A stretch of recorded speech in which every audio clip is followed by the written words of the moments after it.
Yo, what is going on, guys? It's Bruin Steel here, and welcome back to another WWE broadcast. I'm your host, Bruin Steel, and I am once joined by a Canadian New Yorker. How's it going? Going very well tonight. How about yourself? Good, good. This Monday Night Raw has the up and downs. I really like this Monday Night Raw. Yes, we are recapping the Monday Night Raw that took place January 15th, 2024, and it took place in Little Rock, Arkansas. And wow, I absolutely love this Monday Night Raw, but let's get to it. So, um, the show starts off with a Martin Luther King video package. Basically, I think it's Martin Luther King Day coming up, and basically, Cody Rhodes opens up the show and he gets interrupted by Drew McIntyre, and it's getting really interested because these two, they have history. Obviously, I actually forgot about it. Cody Rhodes and Drew McIntyre, they actually won the tag team titles back in the day, when Drew was all little and skinny.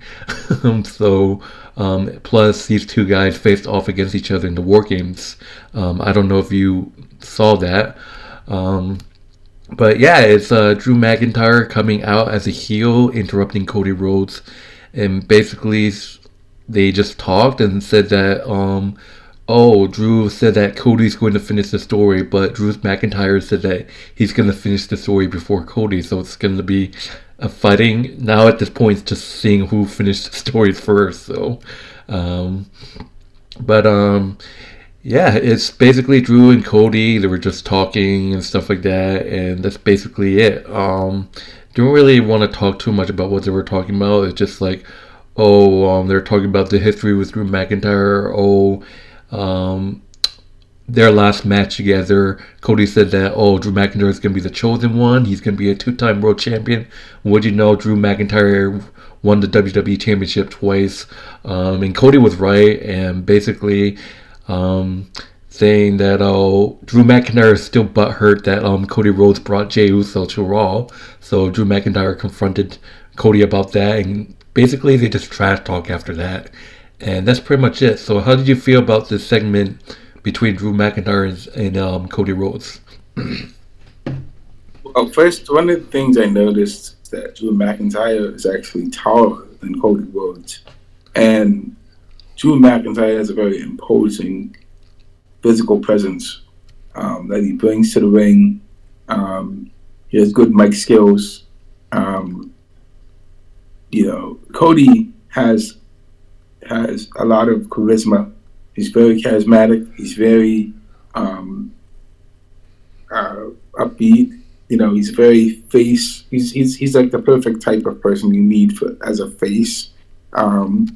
At the same time, what I read an article about that exchange between Cody Rhodes and Drew McIntyre, and the author in the article mentioned that Cody Rhodes had spoken to Drew McIntyre, and they had their little verbal back and forth, and then when Cody left, he got the last word in at the mic drop. Apparently, the author who wrote the article said that Drew McIntyre should have done more to rebuttal that what Cody said, and he just didn't do that, and he didn't stop. He didn't offer a rebuttal to what Cody said, and the other said that Cody should have more. Drew should have more of that fire in him to actually do something about it, right? But instead, Drew McIntyre just stood there and didn't do anything, right? But I think that kind of just I forget where the article is. I have to come back and tell you guys where I got it from, but I don't remember. I'm sorry for saying that, but one of the things that caught my attention, I thought, wow, this is Drew McIntyre is actually missing something. He's missing something that is going to help him push him over the top. He has listed his grievances about Jey Uso coming back, about going after Seth Rollins. It seems like this man has a lot to complain about.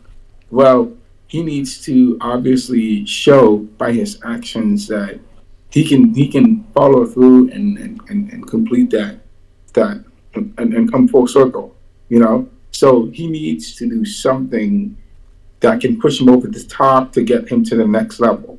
You know what I mean? So I think that's what he's missing. He's missing that thing that can push him further, that can help him become world champion again. He's missing that piece. So that's what I'm thinking. So Yeah, and that's the thing. Obviously, we saw Shinsuke Nakamura still targeting Cody Rhodes, and I'm gonna say it plain as day. Shinsuke Nakamura is gonna eliminate Cody Rhodes from the Royal Rumble, and people was like, "Oh, how's Cody gonna win the Royal Rumble if he's gonna try to finish the story?" A lot of people say that there's going to be probably an elimination chamber match to determine who faced Roman at WrestleMania. So people say Cody probably just going to win that, but we have to see what happens because probably the fan favorite to win the Royal Rumble on the men's side is CM Punk, who actually is going to confront Cody Rhodes next week, the Raw before the Royal Rumble. So we're going to see CM Punk confronting Cody Rhodes, basically two baby faces. Yeah, I don't think CM Punk is a heel. I think he's a baby face. So we'll see two baby faces confronting each other next week. So yeah. And if you guys don't know, look it up. Drew McIntyre and Cody Rhodes actually tag team together, and they had a tag team name. They were called the Dashing Ones. They actually won the WWE Men's Tag Team Championship back in the day. So, yeah, I just want to throw in that CM Punk. Of course, CM Punk is there to do what he needs to do and face Seth Rollins. At the same time, Cody Rhodes is there, so I think we're going to see a clash of personalities because Cody has formed his own type of thing, his own brand, and CM Punk is his own brand. CM Punk is more straight, the straight edge brand, and Cody is Cody. So Cody is the American Nightmare. So this is going to be an interesting clash that we're going to see there. I thought your point about Shinsuke Nakamura coming back and taking Cody out, being the annoying pest that he is, that's going to be golden to see because then that will help Drew McIntyre advance. All right. Well, moving on to the first match of the Raw, we got DIY, Johnny Gargano, and Tommaso Ciampa versus Judgment Day, Dominik Mysterio and JD McDonagh. Triple H still hasn't booked DIY with a Undisputed WWE Tag Team title match against Judgment Day yet, but I feel like DIY is more well than deserved to get a match with them. So we have to see what happens, and they're just putting out matches to Dominik Mysterio and JD McDonagh. Obviously we saw Finn Balor with a shocking loss last week. And then now Dominik Mysterio and JD McDonagh, they're not doing too well. They actually lost a couple tag team match, including the one that we went to back in December 4th, where they lost to the Creed brothers. So it's not looking good for this tag team with Dominik Mysterio and JD McDonagh. So this match, it went back and forth, obviously. Not a lot. I really like JD McDonagh's moves and stuff like that. Spanish fly moves on the top, and then Johnny Gargano breaks it up, and then you all know basically Dominik Mysterio needs more effort when he does his 619. Like, I just want to laugh when he does his 619s. Like, it's probably the worst 619 I've ever seen. Rey Mysterio's is still better. But yeah, he tried to do that, but it got blocked. And then DIY with the big finish with the meat in the middle, which they lift their arms in the way and do a double kick. DIY gets the win. DIY defeats Judgment Day by pinfall. What are your thoughts of this match? Dominik Mysterio needs a new finisher. He seriously needs a new finisher. He can't steal Rey Mysterio's finisher. He needs something different. I mean, Chris Jericho. How many times has Chris Jericho actually reinvented his finisher? You know, he had his Walls of Jericho, and then he went from that to some sort of swinging forearm elbow to the face, and then he went from that to the backbreaker. You know, so there's Dominik Mysterio has that repertoire right there. He obviously needs more moves. He needs. I mean, I'll admit this. Logan Paul has a variety of moves that he uses, right? That he takes from all kinds of wrestlers and uses it in the matches, right? He does that, okay? He does that. So Dominic Mysterio obviously needs to have a more variety or a more open-minded view of different moves that he can use in the ring and do his thing. Dominik and JD, they obviously got to work on their teamwork. They haven't been winning a lot of their matches, and that's just costing the Judgment Day because they're showing that they're the weakest link in the Judgment Day with them losing their tag team matches. So they obviously have to work on that more. They also need to improve on communication in the ring. DIY, they've been at it for a while. They're pretty good. You know, they know what they're doing. They can win singles matches and doubles matches and tag team matches. So I think that they just like the Creed brothers, they're also pretty viable candidate for the tag team champions, and they could be pretty deadly. So. All right, so moving on to the second match, we got Candice LeRae and Indi Hartwell. Indi Hartwell versus Chelsea Green and Pimper Nivens, and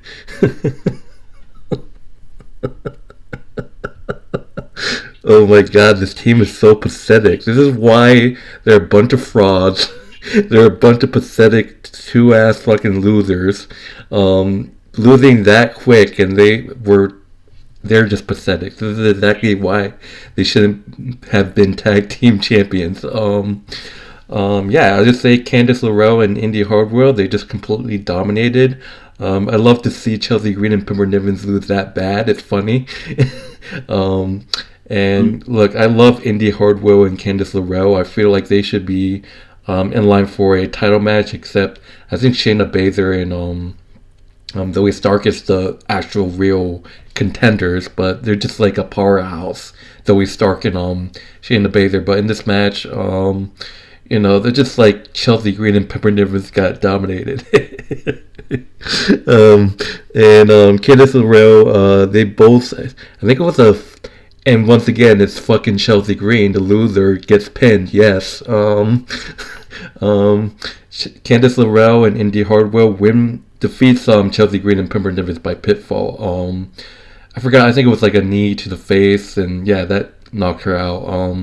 Glad to see Chelsea Green and Pimper Nivens just completely get decimated. What are your thoughts in this match?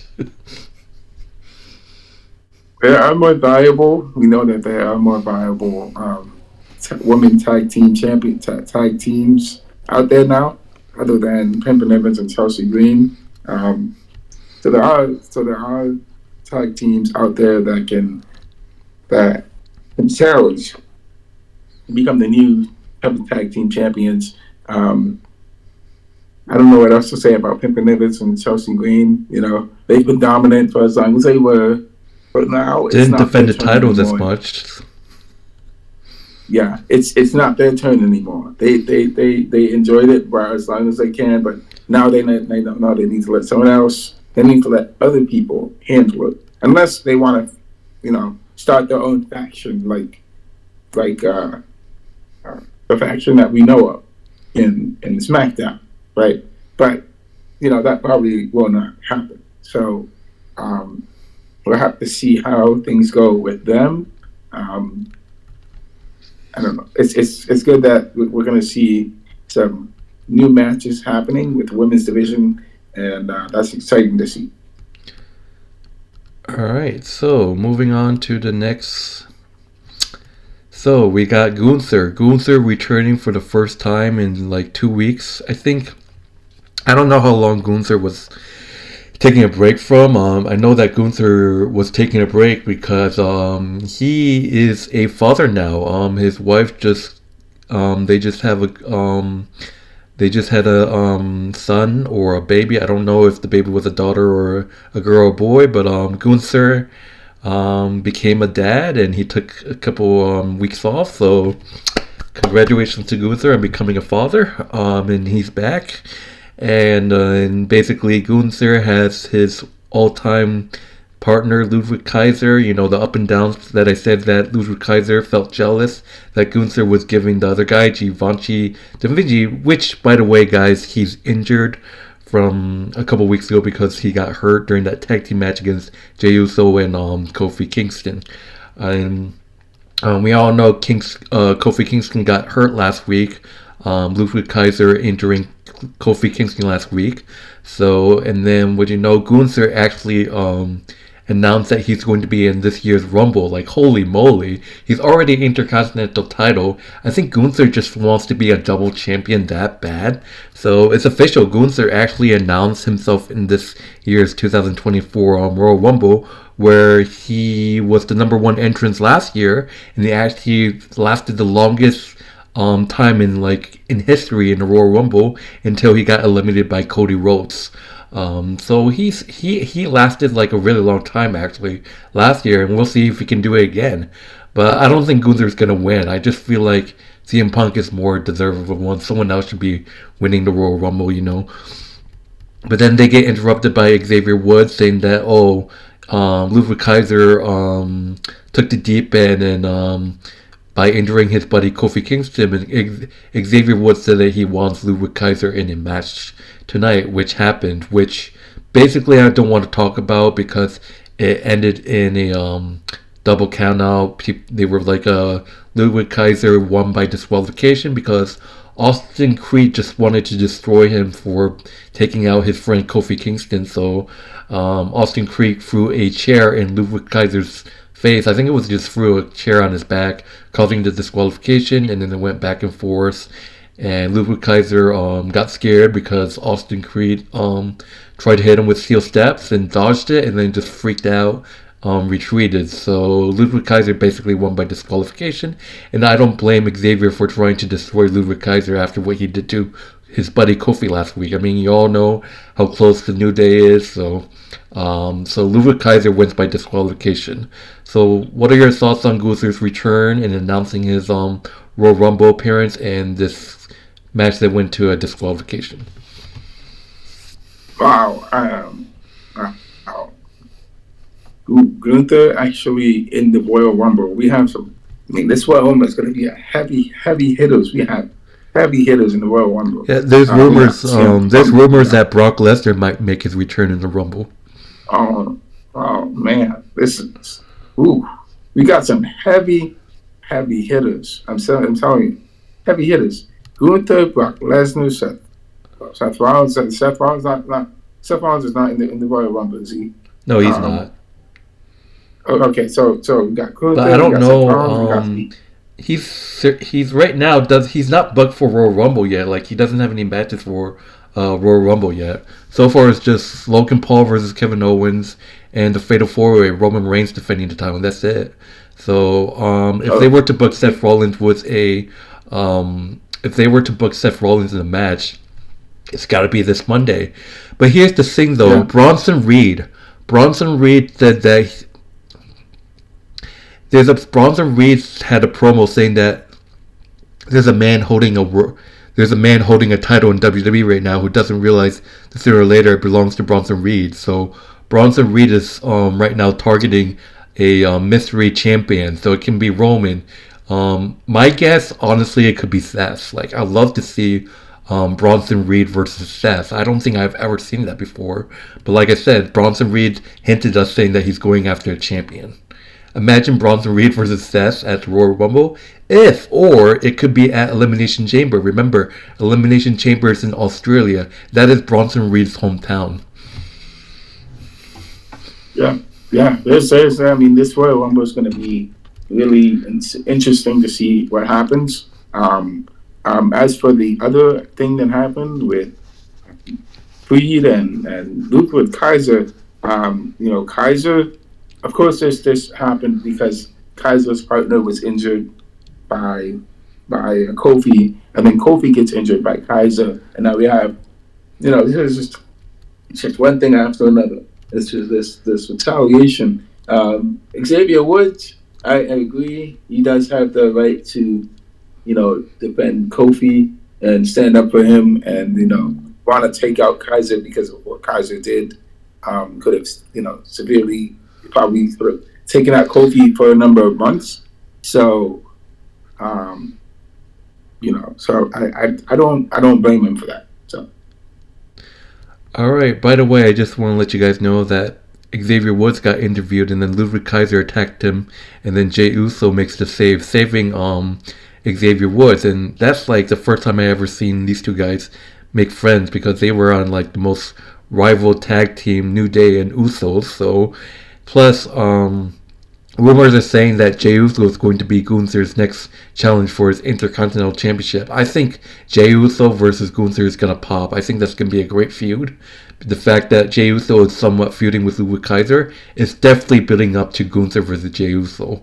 But yeah, I love to see that. But moving forward, we got Akira Tozawa versus Ivar. I'm like, oh no, not again. I was like, why do they put Tozawa against the huge ass man like Ivar? Ivar, one half of the Viking Raiders, against Tozawa, flanked by Maxine Tabrini. And I'm like, oh no, this is not going to end good for Tozawa. But it looks like Ivar was taking over. I'm like, why did they do this to Tozawa? But Tozawa actually had some great moves. And then Tozawa, probably was the big moment of his life. Maxine Tabrini goes up and run interference, and she's like to Ivar on the top rope. When Ivar was on the top rope, Maxine was like, yeah, you like the view, check me out. Ivar gets distracted, and Tozawa gets the kick to the head and hits a sunflip powerbomb on Ivar to win the match. Tozawa defeats Ivar in a massive upset. Like, holy moly. So Tozawa actually beat Ivar. I'm like, this has gotta be like scripted or whatever. What the hell just happened? But what that didn't last long. Where post match, both Ivar and that community attacks Maxine, and Ivar just got pissed off, and he attacked Tozawa with a moonsault, and Tozawa was like, damn, that's gotta hurt. So Tozawa was the win, but at a cost, getting destroyed, attacked post match. So what are your thoughts on Tozawa's massive upset over Ivar? Man, that is surprising. That is shocking. I think it's exciting to see that Afro Academy is able to do more with what they got with less. And I think they're setting up a really great feud with the Viking Raiders and Alpha Academy in the future. Once Ivar's probably becomes back in the field. So there's a lot of things that are working in Alpha Academy's favors. So yeah, it's good that Tozawa was able to get the win. Oh my goodness, wow. That is surprising. I'm really excited to see Tozawa actually get a win for once. And it's really great to see that. Yeah, plus they got attacked post-match, which didn't really at a cost, so they still got destroyed after post-match, because Ivar is just butthurt that he lost to a tiny man. That's basically what Ivar called Tozawa. You're a little man. But moving on, we got Rhea Ripley doing a segment and said that he's sick of Nia Jax. Saying that she wants to warn the whole woman division, whoever wins the Royal Rumble, not to waste the WrestleMania on her and pick someone else because Mommy's always on top. And what you know, once her music hit, I'm like, let's go. This has to happen. Here we go. Becky Lynch interrupting Rhea Ripley. And Becky Lynch says that two of the best are in the ring right now. Becky Lynch said that, I think you're better than me, but I have to prove that's wrong by taking your World Heavyweight Championship and pointing that sign. She said she has to win the Royal Rumble and point that sign. And Rhea Ripley said that she wants to see Becky Lynch at WrestleMania. There was an interview saying that Rhea Ripley always wanted to face Becky Lynch. So that's huge. And I'm like, yes, please have Becky Lynch win the Royal Rumble and face Rhea Ripley. This is what I've been waiting for so many months. And I say this, for months now, I've been waiting for this feud. Rhea Ripley and Becky Lynch.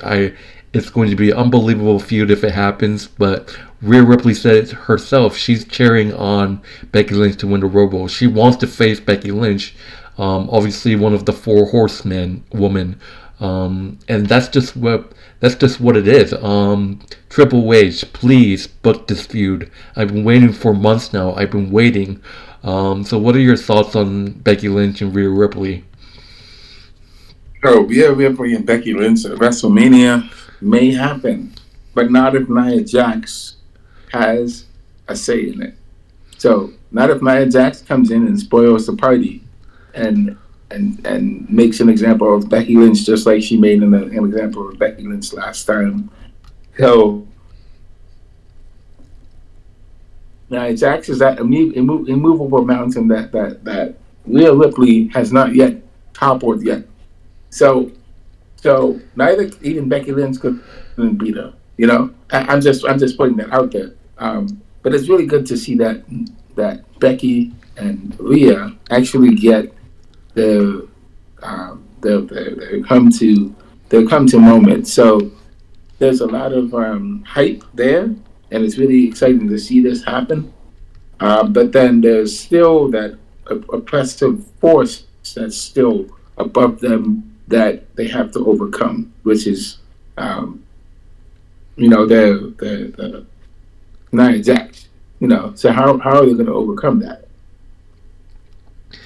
Yeah, that's going to be tough to eliminate Nia Jax. And Nia Jax even said to Rhea Ripley's face last week, like, if I win the Royal Rumble, she wants to face Rhea Ripley. Everyone wants to face Rhea Ripley, but for some odd reason. But the thing is, they do that. They do the booking saying that, they say that they want to face each other at WrestleMania because that's what Shawn Michaels said before he entered the Royal Rumble. I'm going to win the Royal Rumble and face The Undertaker at WrestleMania. But what you know, he gets eliminated. So same thing could happen to Becky Lynch. She said she's going to win. Rhea Ripley might cheer her on, but Becky Lynch might get eliminated. It has happened before. That has actually happened before. But we have to see what happens. It's a shame that I'm not going to watch it, but yeah. Moving on, we got Awesome Truth, R-Truth and The Miz versus the Judgment Day. Damien Priest and Finn Balor. Oh my God, R-Truth was hilarious in this matchup. Obviously, R-Truth coming out with Judgment Day. R-Truth is confused who he's teaming with because he still thinks that he's in Judgment Day, so it's hilarious. And before the match started, you'll remember R-Truth at the beginning of the show. He gave Damien Priest a bunch of money for his cut, and he was going to give it to Finn Balor, but then he dropped a pile of money and picked it all up and gave it to Finn Balor, which was hilarious. But the thing is, Damien Priest told Truth, if you really want to be in Judgment Day, don't tag in. So basically, I guess he tagged in anyways, and just there you go. And then at one point, Damien Priest confront R-Truth and was like, are you in or are you out? And as a distraction, sneaking move by Damien Priest, and then hits the South of Heaven on R-Truth, distracting him. Miz is like, what the hell is going on? And Finn Balor was able to hit a lateral press on R-Truth. Judgment Day, Damien Priest and Finn Balor defeats R-Truth and The Miz. So I just feel like The Miz have something to say maybe next week to R-Truth. So what are your thoughts on this match? Well, Uh, I think our truth is definitely. It seems like he's playing both sides. He's playing the good guy and he's playing the bad guy. He's trying to be an in betweener, heel and face. So,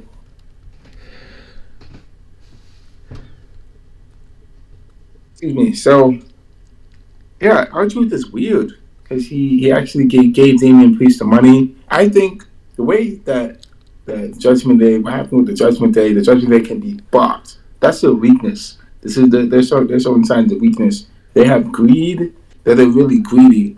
So, um, our truth gave Damian Priest the money. Damian Priest was like, okay, fine, go ahead. And he gave Finn Balor the money. Finn Balor was the same. Now, if he gives money to JD and yeah, he accepts JD back in, he accepts. So he gets JD and he gets uh all these guys out there. Right there, we have, because if he continues to give them money, um, this is going to go to their head. The money, money is greed. So if you have a lot of money, all the money you have is going to go to your head, and that's the thing with the Judgment Day. That might happen to them. They might be taken over by R-Truth. R-Truth probably doing this because he has some ulterior motive in mind. So,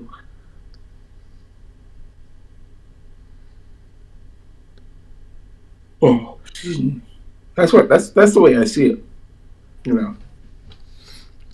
All right, and yeah, the Judgment Day, they gotta figure out about Damon Priest's Money in the Bank situation, but yeah, the next match is Natalya and Tegan Nox versus Shayna Baszler and Zoe Stark. I guess they have all the tag team in the women division to fight each other and see who's worthy of a being as a contender to the Chance and Chanta Chase, whatever their name is, whatever, for the women's tag team titles. So, and this was a no-brainer. I kind of knew Shayna Baszler and Zoe Stark were going to dominate in this match, and there was times that I thought Tegan Nox was just getting absolutely destroyed by Shayna Baszler and Zoe Stark at the beginning of this match until Tegan Nox kind of built momentum. It was a pretty close match until Shayna Baszler, she's the submission master. She was able to hold Natalya with the Karafucha clutch, which is his submission. Her commission is like, damn, come on, you gotta break out of that, but it was just too much. And that's basically it. Shayna Baszler and Zoe Stark was an impressive win over Natalya and Tegan Nox. That submission hold that Natalya, Shayna Baszler does with the Kirifata clutch, whatever you say it, it's pretty dangerous. It's just a throat. It's a wrap around the person's throat. And Natalia just had no choice to tap out. So Shayna Baszler and Zoe Stark definitely a huge threat. I can see them winning the women's tag team titles someday. We have to see what that's gonna be like because Damage Control, the Kabucha Warriors, wants the title as well. But Shayna Baszler and Zoe Stark are the team to beat. They're just dominant, especially Shayna Baszler, Zoe Stark. They work great as a team. But Shayna Baszler and Zoe Stark defeats Natalya and Tegan Nox by submission. What are your thoughts on this match? Uh, Shayna Baszler and Zoe Starks. They're a really good team. I think that they would be the perfect candidate for to be the new tag team champions. So there's a lot to learn there. Of course, it's also learning. There's a lot to learn with that. And Shayna Baszler and Zoe Starks are dangerous fighters, dangerous wrestlers. So there's a lot that that people have to look out for. They have to look out for the amount of time it would take them to get to the power, to get to the place that they're going. So they need to they have to make sure that um, doing what they need to do. Because Shayna Baszler and Zoe are going against the champions, and the champions are really good at they have really good teamwork, they have really good coordination, and that's going to be tough to beat. All right, so moving on to the final match, we got the main event. We got a match that I thought was probably mind blowing, giving people's heart attack. Seth freaking Rollins defending the WWE World Heavyweight Championship against a Jinder Mahal. Jinder Mahal returning, obviously getting attacked by The Rock and then confronting Seth Rollins, and this match was given to Jinder Mahal actually by Seth Rollins. So, and this match was crazy, man. At this point, I thought Seth Rollins was actually gonna lose, and he was in a disadvantage. You got Damien Priest coming out mid-match with the Money in the Bank contract, and you also have Jinder Mahal with backup. You all know that he has two of those guys named Indos Share, who are these two huge Indian guys that he gets. He's basically was a manager to them. So you got these three. You got Jinder Mahal and these two huge guys watching on. So Seth Rollins got his hand time. It's like, oh man, Seth Rollins is probably fucked. But we have to see what happens. Damien Priest coming out with the Money in the Bank contract to watch the match. At one point, both men were down, and then and I called it before this match. Drew McIntyre is gonna somehow when Damien Priest came out, I called it. Said, yeah, Drew McIntyre is gonna cost him again. When Damien Priest was about to cash in, what did I say? Drew McIntyre. I was correct. There he is. Drew McIntyre coming out and costing Damien Priest the cash in. Referee gets distracted. One of the members of In the Share cheap shots Seth Rollins in the face, and then Jinder Mahal tries to take a huge advantage with one of his finisher with the referee distracted. But at that point, I saw Jinder Mahal was actually going to get it. But no, Seth Rollins won't stay down. Kicks out at 2.5. Everyone's shocked, and once again, distraction. Indo's Share distracting the ref again. But this time, one of the guys hit Seth Rollins in the face with a briefcase, and again, Jinder Mahal trying to make the advantage with his finisher, but no, Rollins just wouldn't stay down, and everyone's shocked. Jinder Mahal's shocked, and I'm like, damn, how is he kicking out? He got hit in the head with a briefcase, and then he got cheap shot. And then, after that, Indo's Share got banned from ringside. The referee called them distracting and banned them from ringside. And that's what Seth Rollins needed, a one-on-one match. And he rolls Jinder Mahal over and hits him with the stomp to retain the World Heavyweight Championship, but at a cost. It seems like Seth Rollins injured his knee. I think it's not really a severe injury, but it's like a leg injury. He hurt his leg, but Seth Rollins defeats Jinder Mahal in a fashion way to retain the World Heavyweight Championship. Like I said, he was hurt after the match, so doctors said that it's an injury, but we have to see how bad it is. And that's basically it. Wow, what a match. Seth Rollins defeating Jinder Mahal to retain the World Heavyweight Championship. What are your thoughts on this match? I don't know much about Jinder Mahal. All I know is that he did win WWE Championship back in 2010, like some 15 years ago. Jinder Mahal was there. He was doing his thing, and there's just so much that a person can learn. So Jinder, I think Jinder. You mentioned that Jinder beat Seth Rollins the first time they met. So now Jinder beat Seth the first time they met. No, they actually fought over the NXT Championship. Seth Rollins beat him. Okay.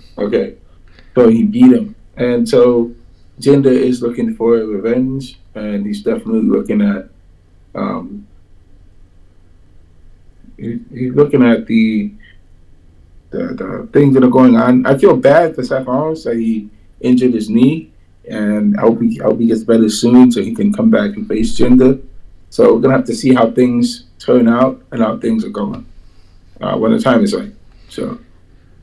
All right, so that will do it for Monday Night Raw. In terms of grading, I give this show a minus. I definitely love the matches. Jinder Mahal almost winning the World Heavyweight Championship. People are pissed. People saying that, oh my God, Seth Rollins needs a vacation. He needs to drop the title. But guys, he's holding it until WrestleMania, until he faces CM Punk. That's what it is. Speaking of his injury, he's probably going to skip Royal Rumble. Most likely, Seth is probably going to skip the Royal Rumble. We have to see what happens because he hurt his knee on a really really bad time. During a bad time, obviously hurting his knee a week before Royal Rumble doesn't look good. So my prediction is that he's probably going to pull a Roman. He's going to pull a Roman at the Royal Rumble and not defend his title. And he's probably going to be back Elimination Chamber probably. But we have to see what happens. So, what grade did you give it? I give it I have to give it an 8. Like 85%, because you still get to see how things are improving and things are moving along. However, I think that there still needs to be some sort of level of commitment that two countries have to build together. So I'm gonna have to see how things turn out with the next meeting, and I really like the with this Raw. It's really interesting to see how things will turn out with all these new storyline points that have come out. You know, Seth and Jinder and CM Punk, along with Drew McIntyre want to finish the story, and Cody Rhodes doing the same. So there's a lot of possibilities here. So it's really exciting. All right, so that would do it, guys, for our broadcast. Thank you guys for watching. My name is Bruno Steele, and this is Canadian Yorker. If you haven't done so, hit that like button, hit that subscribe button, and check out my friend Canadian Yorker's YouTube channel. That will be in the description. And yeah, I hope you guys enjoy your Wednesday night, and we are out. Anything else to add before we end? Nope, nothing else. All right, take it easy, guys. Thank you guys for watching, and we will see you guys for the next broadcast. All right, take care.